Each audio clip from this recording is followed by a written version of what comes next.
Hey everybody, this is James Gunn. I am here on Facebook answering all of your questions. I am the writer and director of Guardians of the Galaxy Volume 2, which is out today on DVD and Blu-ray and 4K UHD. It's a great time to go see it. And I'm also, of course, the writer and director of, co-writer of Guardians of the Galaxy Volume 1. So I'm here to answer your questions. Now, let me be honest with you. I was up all last night writing Guardians of the Galaxy Volume 3, so I'm in a weakened state. This means you can take advantage of me. I am someone who's in a weakened state. You can ask me any question, and I'm going to be completely honest with you. Now, I have a few questions that are pre-selected by the folks at Marvel for me here, which I'm going to answer now. The first is from Marco Julio Sanchez, who asked, how do you choose what you actually want to use from the comics in the film? And for me, really, the film is the most important thing. It's all about the story there. So I use what works from the comics, and if something doesn't work, I don't use it, whether it's a visual thing or whatever. As for the stories in the movies, they are pretty much completely only in the movies. They aren't based on any comics, but the characters, however, are. Next question is from David D. Elliott, who asked, what was your favorite scene to direct in Guardians of the Galaxy Volume 2? There were a few of them, but I'd say that the final scene in space, and not giving away too many spoilers, between Michael Rooker and Chris Pratt, Yondu, and Peter Quill, their final scene together, was probably my favorite scene to film because I saw two actors acting at their full potential, reaching new heights on film that neither one of them felt like they had ever done before. So I love seeing that. David Flores asks, how did the line, I'm Mary Poppins, y'all, end up in the movie? Well, that was very simple. I was writing the screenplay, and I wrote it into the screenplay. But I was imagining in my head, I thought he would be coming down on his arrow, Yondu's holding on to it, and I thought, my God, that kind of looks kind of goofy. In fact, it looks a little bit like Mary Poppins. So oftentimes Peter Quill in the movie is me. He's seeing these strange outer space, weird things happening around him that people are taking for granted, and he sees them through an Earth person's lens, which is me. And that's how I thought of the Mary Poppins line. Teresa Brown asks, how much of the finished movie was original script and how much was improvised and or changed during the shooting? There is almost no improvisation on the set. There's a very small amount of it. But for the most part, the movie is completely scripted. We had a finished script 6 months before we ever started shooting Volume 2, and that's pretty much the movie that you see.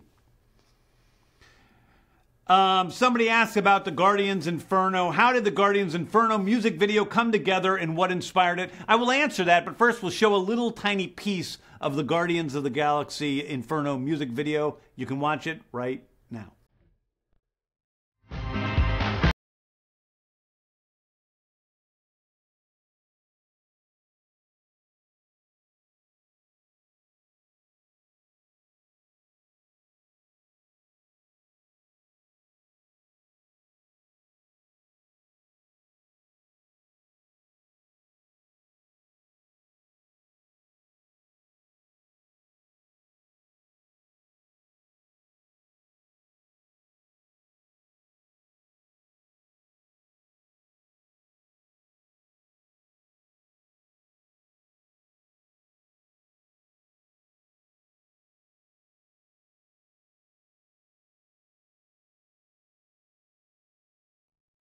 So that is the Guardians of the Galaxy music video with David Hasselhoff. Guardians Inferno is a song that I wrote with Tyler Bates, who composed the film's score. And back when I first made it, I knew it was perfect fodder for an old school music video. It's very much like the disco Star Wars theme by Miko from the 1970s. And I wanted to create something as fun as that.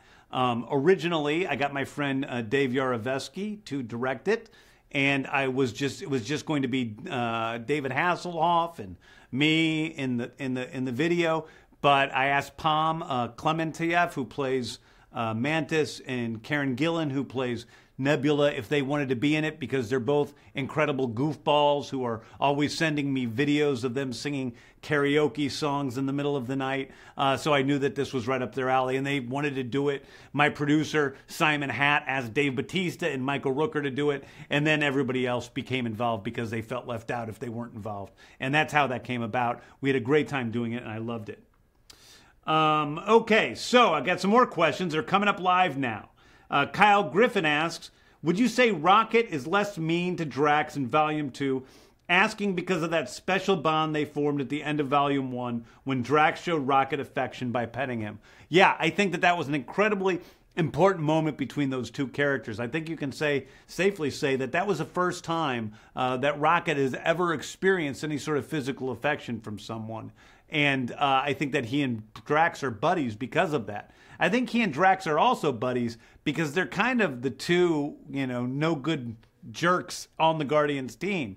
They don't really have the same moral qualms that Peter Quill has or Gamora has or even Groot has. They're kind of like the nasty guys on the team. So I think they're like the bad kids sitting at the back of the class goofing off together.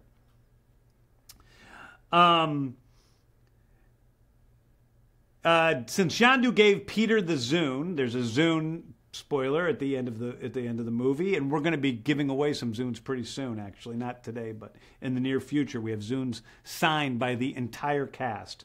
Does that mean that the Awesome Mix Volume 3 and the third film will be influenced by Yondu, or is it still Meredith? Well, yes, you're correct. Volume 1 and Volume 2 have been Meredith's song choices, her communication to Peter. Spoiler. It'll be over in 3 seconds. In Volume 3, the song choices will be Yondu communicating to Peter. Let's see. What else do we have here? Let's see. What do we got these ones here? Nicholas Villasana asks, is Kraglin an official member of the Guardians now? I would not say that Kraglin's an official member of the Guardians. I say Kraglin is now working with the Guardians of the Galaxy. At this point, he's sort of like their chauffeur. I don't know if you would exactly call him an official member of the Guardians of the Galaxy. Greg Elshert asked, is it true you wanted David Bowie to cameo in Guardians Volume 2? And if so, who would he have played? I did talk to David Bowie's people about him being in a cameo in Guardians of the Galaxy. It would have been as one of the Ravagers, along with Michelle Yeoh and Ving Rhames and Sylvester Stallone and Michael Rosenbaum. But unfortunately, David Bowie passed away. Nora Christine Mathis asked, was Teen Groot playing Galaga in the end credits scene? First of all, it's not Teen Groot, it's adolescent Groot. He's closer to an 11 or 12-year-old. We haven't really met Teen Groot yet. It's also going to be adolescent Groot in Infinity War, the next Avengers film. And he was not playing Galaga, he was playing an outer space video game that was sort of like Galaga. Mike Walker asked, what is the one song you absolutely had to have on the Guardians Volume 2 soundtrack and why? All of the songs are very important to me. I think all of the songs are, a really important part of the storytelling with Guardians movies. I think that I've been very fortunate in that I've never tried to get a song that I wasn't able to get the rights to. So in both Volume 1 and Volume 2, I've gotten all the songs that I've wanted to get. However, I think if there was one song that I really wouldn't want to have lived without on Volume 2, it would be Father and Son by Cat Stevens, followed closely by Brandy. Bill Haverchuck asks, what is the biggest thing that you feel the 4K UHD HDR disc brings to your film over the traditional Blu-ray? And I think that, when I was working on the digital intermediate, which is the colors within the Guardians of the Galaxy film, I worked on the high definition or the high dynamic version of the film. And this makes the brights very, very bright and the darks very, very dark. It also makes the colors more vibrant than you ever thought you were able to see on any sort of TV screen. And if you're lucky enough to have a 4K, HDR TV screen and a player, then this is the absolute best way that you can see Guardians of the Galaxy Volume 2. I think it was probably the best way you could see it in the theater, and it is definitely, absolutely the best way you can see it at home. So if you have access to this type of stuff, then that's the version to get. Okay, somebody asks, and I'm sorry I skipped your name. Oh, wait, we were able to go backwards. Okay. Daniel Parker says, I really want to know, what is that last Easter egg from the first Guardians movie that no one has found yet? Please let us know. Well, I'm not going to let you know, but I will give you some path, all right? There's a very secret hidden Easter egg in Guardians of the Galaxy Volume 1. Some people have gotten very, very close. I'm thinking of you, MT, on YouTube, who have gotten very, very close to what that Easter egg is. Maybe you've even found partial the Easter egg, and I haven't, said, yes, you found it, because you haven't found the whole thing yet. So you need to find the entire Easter egg for me to say, yes, you found it. It's there. It's already been partially uncovered. So you just need to find the whole thing. And the next question, which people often ask, is is there an Easter egg in Volume 2? And there absolutely is. Just as hidden, just as secret, and actually harder to find. So you're going to have to look for that. Now, let's see what other kind of questions we have here from the people at home. Stephanie Darrow says, Baby Groot is way cuter than I thought he'd be. Okay. That's not a question. That's not a question.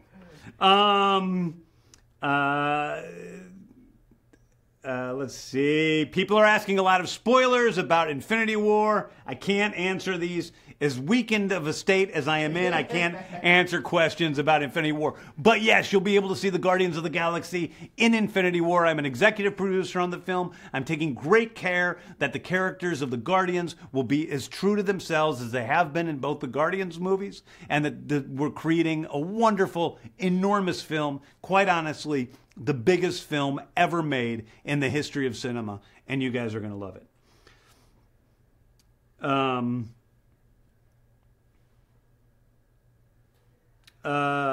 What was your overall inspiration for Guardians of the Galaxy? Lucy Parr asks. I have a million, things that inspired me. I grew up loving movies, and I grew up loving Marvel Comics, and I grew up loving, and this is true, raccoons. They were my favorite animal. So who better to make a Guardians of the Galaxy movie than me? I think that in a lot of ways, when I first was offered Guardians of the Galaxy, I thought, I don't want to make a movie like Star Wars, but I remember what Star Wars made me feel like as a child. I remember walking into the local supermarket in my hometown of St. Louis, Missouri, and seeing C-3PO and Chewbacca on the cover of People magazine, and how exciting and new and different that was for me. And I didn't want to make a movie that was like Star Wars, but I wanted to make a movie that would make people feel all over the world like Star Wars made me feel as a child. So I wanted to bring that magic and that color and that life and that love to cinema. I also thought that there had been a lot of really dark science fiction movies over the past 30 years or so. A lot of them are great, but I think that once Alien came in and once Blade Runner came in, science fiction got very dark. So I wanted to create something with a lot of color and create something that was fun, like Raiders of the Lost Ark, another movie that I loved, or Back to the Future, another movie I loved as a kid. Those seem to be things that were missing to me from movies today. That were also had a lot of respect for the characters. In Volume 2, I think that people are able to see that in a lot of ways it's like an independent movie exploded, because it really is about the relationships between the characters, and that's the most important thing about the movie, is who they are, what they learn from each other, what they don't learn from each other, and where they still need to go, which was what Volume 3 is about.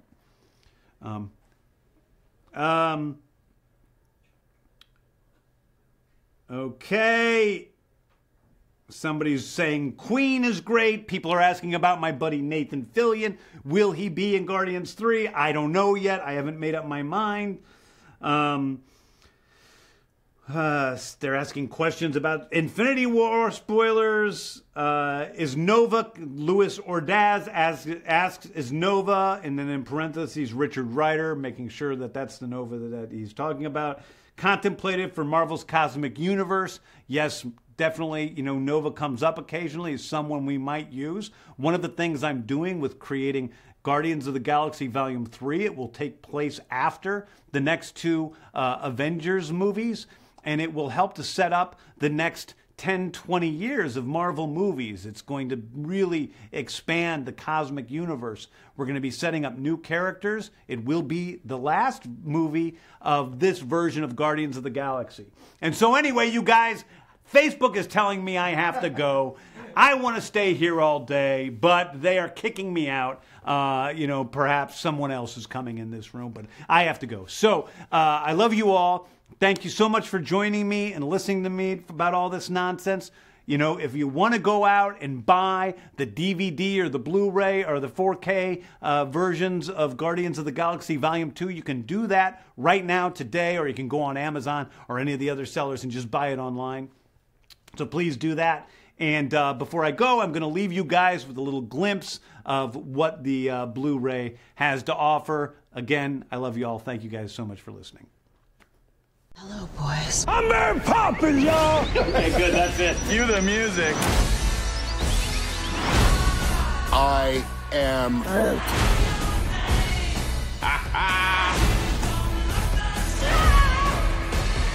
Awesome! Yeah! Guardians of the Galaxy Volume 2, now on digital and Blu-ray, and new on 4K Ultra HD.